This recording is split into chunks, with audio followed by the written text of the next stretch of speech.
Salut à tous, très chers investisseurs. Salut à très heureux de vous retrouver pour une nouvelle vidéo. On espère que vous allez bien, nous ça va super. Ouais. Écoutez, vidéo très particulière pour le coup, puisque c'est vrai qu'on aborde notamment, principalement, le domaine de l'immobilier dans son ensemble. Et là, on a eu l'idée de faire cette petite vidéo qui n'a complètement rien à voir pour le coup. C'est clair. Et du coup, le sujet de cette vidéo, c'est un peu les 8 films qu'il faut regarder avant d'investir.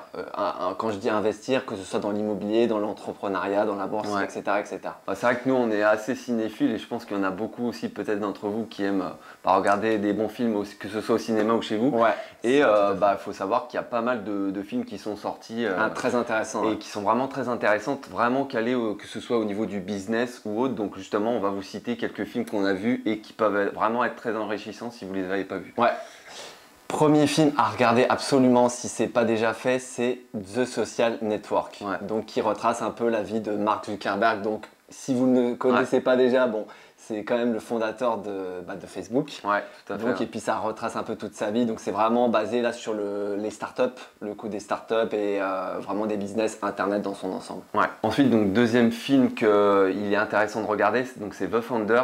Donc le fondateur en français, de McDonald's. Donc, et vous verrez, c'est vraiment un film super intéressant où vous pourrez voir justement qu'il a repris l'entreprise McDonald's et il a vraiment créé vraiment un empire à travers le monde. Je pense que vous connaissez très bien. Ouais, je pense. Donc voilà, vraiment film à regarder qui est sorti donc notamment en 2016. Ouais.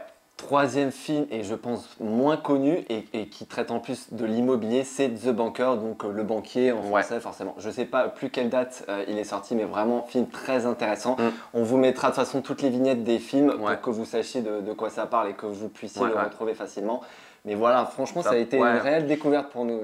Ça parle notamment beaucoup d'immobilier et tous les aspects un petit peu, notamment au niveau des banques. Et c'est vraiment très très intéressant, donc n'hésitez pas à le regarder. Quatrième film que nous vous recommandons chaudement, c'est le film Joy, et ça parle tout simplement de l'entrepreneuriat dans sa globalité. Et qui est sorti notamment en 2015, donc n'hésitez pas à le voir également. On vous recommande. Ensuite, donc cinquième film, c'est The Big Short. Donc là, il est un peu plus connu. Ah oui, il est très connu. Notamment donc, en français, Le Casse du siècle.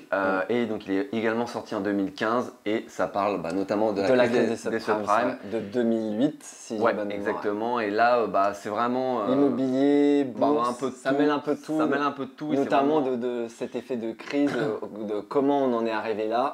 Et puis voilà quoi. N'hésitez pas à le regarder. Ouais, c'est clair. Sixième film, et là qui est vraiment super connu, c'est The Wolf of Wall Street, donc en français le loup de Wall Street, qui retrace la vie de Jordan Belfort, un courtier en bourse.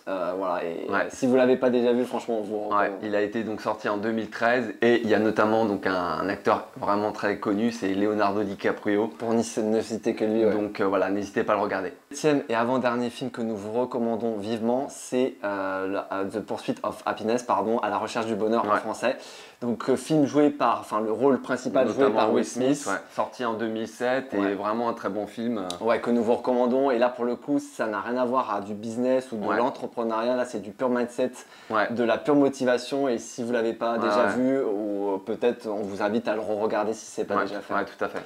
Et donc huitième et dernier film, c'est le film Wall Street, sorti en 2010, qui parle vraiment de manière générale de la bourse. Donc si vous êtes intéressé pour de l'investissement en bourse, on vous recommande. Après, ça ne remplacera jamais les formations en ligne, mais c'est vraiment des films intéressants à regarder, que ce soit en entrepreneuriat, bourse, vraiment business, immobilier. Et voilà, si vous n'avez pas déjà vu tous ces films, on vous recommande vivement. Tout à fait. Voilà, et puis n'hésitez pas notamment à lire des bouquins, ça on vous le recommande. Et puis que ce soit se former si vous voulez faire de l'IMO, de la bourse, etc. Disons que les films ne remplaceront jamais les formations en ligne, ne remplaceront jamais les bouquins, que ce soit sur de la bourse, sur des business en ligne, ou sur de l'immobilier. Non mais disons que si vous voulez, ça permet de vraiment mener l'utile à l'agréable. Si vous aimez regarder des films comme nous, un petit peu vraiment cinéphiles, et notamment approfondir certains domaines, c'est vraiment pour le coup un très bon cas. Exactement, donc voilà, maintenant on vous laisse regarder si c'est pas déjà fait un des films évoqués. Et puis n'hésitez pas à nous laisser vos retours si vous avez vraiment aimé certains de ces films. Et notamment si vous avez connaissance d'autres films que nous n'avons pas évoqués. Ça peut nous intéresser, Exactement. Tout à fait. Voilà. Donc voilà, on vous souhaite une très bonne journée et puis à très bientôt. Allez, ciao.